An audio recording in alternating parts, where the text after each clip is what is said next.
Assalamualaikum warahmatullahi wabarakatuh.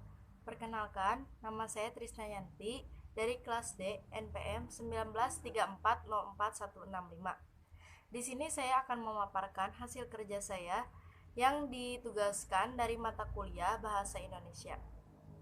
Di sini ada identitas penulis dari Aam Slamet Rusi Diana dari UIN Jakarta yang berjudul Analisis Masalah Perkembangan Perbankan Syariah di Indonesia.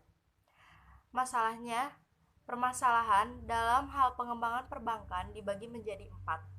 Yang pertama, problem sumber daya manusia. Yang kedua, problem teknikal. Yang ketiga, problem legal atau struktural. Yang keempat, problem pasar atau komunal. Hasil dari masalah-masalah yang tadi disebutkan adalah untuk hasil prioritas aspek masalah menunjukkan bahwa lemahnya pemahaman praktis bank syariah menjadi masalah utama pada isi sumber daya manusia. Pada aspek struktural, kekurangannya support atau dukungan pemerintah terhadap pengembangan terhadap perkembangan bank syariah menjadi hal yang utama.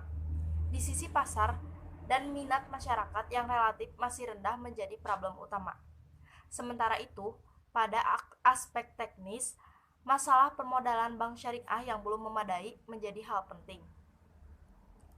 Untuk aspek strategi yang terdiri atas hasil geometrik, main secara keseluruhan memperlihatkan bahwa pakar dan praktisi tiga jenis strategi yang lebih prioritas adalah: pertama, memperkuat permodalan dan skala usaha serta memperbaiki tingkat efisiensi.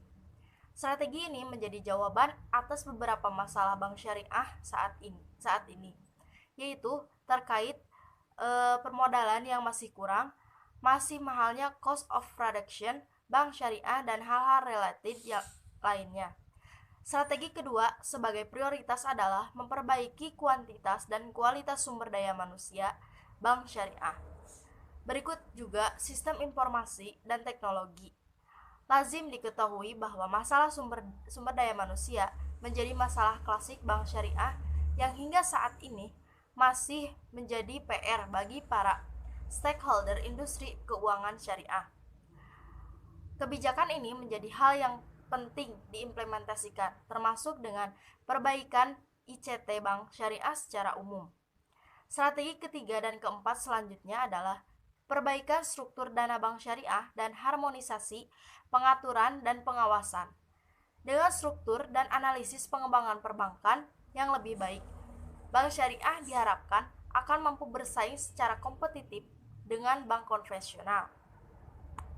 Selanjutnya ada metode.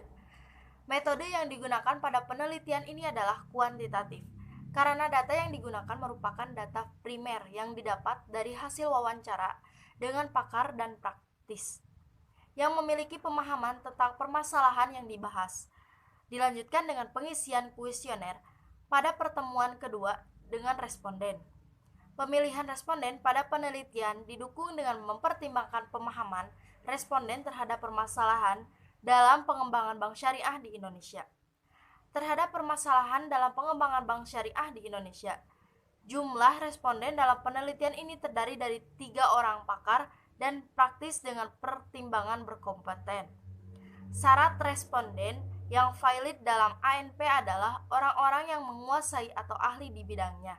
Oleh karena itu, responden yang dipilih dalam survei ini adalah para pakar atau peneliti ekonomi Islam dan praktisi bank syariah. Untuk selanjutnya ada kesimpulan. Hasil penelitian menunjukkan bahwa permasalahan yang muncul dalam pengembangan bank syariah di Indonesia terdiri 4 aspek penting, yaitu sumber daya manusia, teknikal, dan aspek legal atau struktural, dan aspek pasar atau komunal. Penguraian aspek masalah secara keseluruhan menghasilkan urutan prioritas. Yang pertama, belum memadainya permodalan bank syariah. Yang kedua, lemahnya pemahaman praktisi bank syariah. Yang ketiga, kurangnya dukungan pemerintah dan trust dan minat masyarakat terhadap bank syariah cenderung rendah. Sedangkan prioritas strategi kebijakan yang dianggap mampu menyelesaikan permasalahan industri perbankan syariah di Indonesia terdiri dari yang pertama, memperkuat permodalan dan skala usaha serta memperbaiki tingkat efisien. Yang kedua, memperbaiki kuantitas dan kualitas sumber daya manusia bank syariah. Berikut juga sistem informasi dan teknologi. Yang ketiga, perbaikan struktur dana bank syariah dan harmonisasi pengaturan dan pengawasan. Sekian presentasi dari saya. Mohon maaf apabila banyak kekurangan. Terima kasih. Assalamualaikum warahmatullahi wabarakatuh.